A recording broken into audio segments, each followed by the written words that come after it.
Carrie here with Melanie Oliva in her studio, and we're gonna talk about art for a minute. Hey guys. Right. So, Melanie, how long have you been in the arts? I've always been an artist, but I guess my career within the arts has changed over the years. I majored in fine arts in college, and then I became a graphic designer. I went into advertising and promotions and marketing, and I did that for about 15, 16 years, and then I decided to go back to my roots and use the move from Chicago to Miami. We moved here a couple years ago to make a career switch also and try to become a full-time fine artist. It's amazing. So do you make your living completely through art then? Right now, no, but I would like to. That's my ultimate goal. It's hard. I love Miami because there's so many artists here, and the art scene is just outrageous. There's art shows going on all the time, every weekend. All the time. However, it's also created this funny market, I think, where it's really competitive, and at art fairs, people don't feel the urgency to buy because there are art fairs all the time. That's a good point. Yeah, That's so a very good point. It's a little hard, but right now I still freelance as a graphic designer to kind of keep the lights on. Well, that's still through the arts, though. Yeah. How would you describe your style? My style keeps morphing as anybody's does, I guess, but it's kind of a combination between realism and impressionism, I would say. I do different monotone color palettes, and I have this series. This is my After Image series, which it uses all red tones, but it's meant to mimic when you stare at something and close your eyes, the image that you see then. So it's a little bit conceptual, but also a little realistic. Nice. I like it. It's got a lot of depth and shine to it.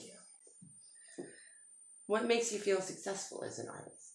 I think when I am happy with a painting at the end of it, sometimes it's like it's an emotional journey with a painting. You start out with this idea, you want it to turn out how you envisioned it, and it never does. But eventually you end up in this place where you're either happy with it or you're not. And what makes me more, I guess, happier with a painting in the end is if it also accomplished something with creating awareness for the environment or for a threatened species. So when there's some kind of activism involved in it, I feel like I'm more of a personal success. I try not to let the sense of success rely on if it's sold or not, because there's so many different variables that go into that. Right. But it's nice when it gets sold because we only have so much room to store art. Right. Yeah. That means you can keep making more. So. Right. Do you ever get asked, this is a popular thing and I've been asked this at different times, do you ever get asked to work for free or just for exposure? I do, and that happens a lot. And it's difficult to respond to that sometimes because I feel like the arts should be just like any other profession. I don't feel like accountants get asked to work for free as often as we do. We kind of, for some reason, our industry in fine arts specifically isn't seen as a career. It's not respected that way. So I would love for that to change. But I do also sometimes work for free if I have the time, but mainly if it's for a cause that I believe in. If it's for a nonprofit, I try to do pro bono projects every now and then, but it's not something I want to do all the time because I need to eat. Yes, we do. We need to eat. We need to end the starving artists. Yeah. Now, you're currently working on a project called Inspiration-Pollination? Yeah, it's something I started a year ago, actually. I guess right after we moved into this house in North Miami. My husband and I had heard about how bees were dying and how it's become a huge problem in the world, really. The White House had just put out an announcement about how I think 40% of our bees were gone, and this affects 1/3 of the food that we eat. So my husband and I just started brainstorming on what could we do to help. We were gonna try to build, because he's a woodworker, we're thinking about trying to build beehives and try to man them and get them installed in different locations in Miami.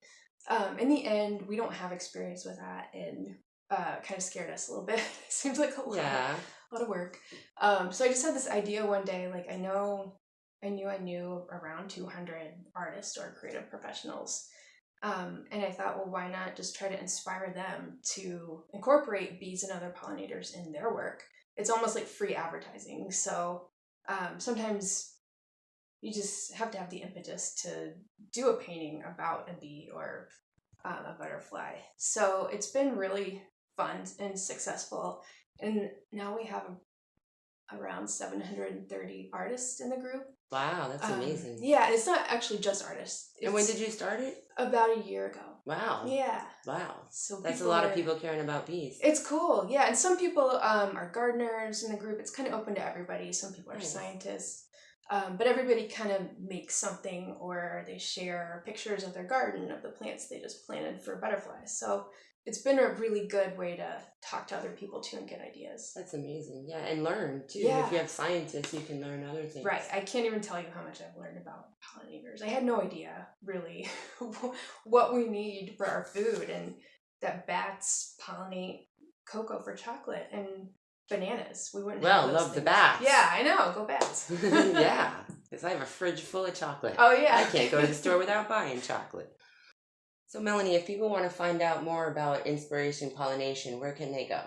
They can go to Facebook, and there's actually a group called Inspiration Pollination. Anyone's free to join. So, and then there's also the artwork is on Instagram. If you go to Inspiration Pollination, that's the handle. And then we've also got Inspiration Pollination on Twitter. We've got a blog, which is tumblr.inspirationpollination.com. And we're going to have a website someday once we become a nonprofit and get some funding. Fantastic.